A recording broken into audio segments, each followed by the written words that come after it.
Steve Rothman. I'm a pediatric neurologist at the University of Minnesota. I do both laboratory research on epilepsy and also take care of kids with epilepsy. So I think the main reason I'm here is for, I figured, 4 thank yous and 2 progress reports. So the first thank you is specifically to the CURE group in Madison. You provided funding to our laboratory for a project that we just completed. We've been very interested in trying to figure out ways to treat epilepsy by just silencing a small area of brain without having to have patients experience the more generalized effects of anti-epileptic drugs. I won't go into the details of all the work, but we've been interested in figuring out ways of using light activating certain kinds of chemical compounds that release inhibitory substances in the brain. These experiments have worked. It's still going to be ages, if any, if this ever gets to human beings. But the first set of experiments that were done in experimental animals are just about to be published in one of the mainstream neurology journals.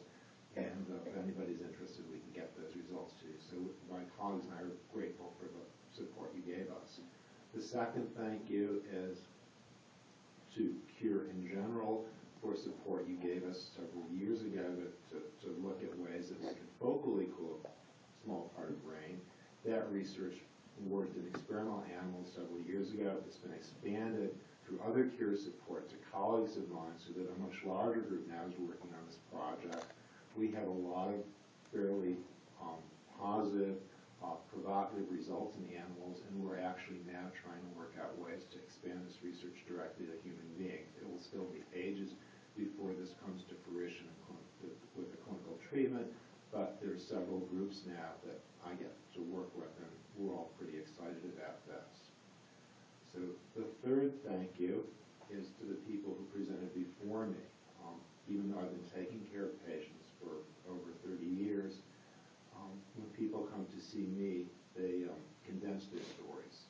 And I've never heard stories quite like this before, even though I'm pretty old. And if I was previously motivated to do better for my patients, I'm much more motivated now because I realize I've still only seen a part of what the parents and kids that I treat are going through. And my last thank you is for CURE all over, here and the rest of the country. I think you are an unbelievably spectacular organization that all of you can somehow submerge your private pain and your private trauma from epilepsy in such a way that you've been able to mobilize and support all kinds of research and public awareness. Is nothing short of sensational. You have had an impact all over the country, I think. And my main hope in the future is that my colleagues and I can do something that justifies your faith in us.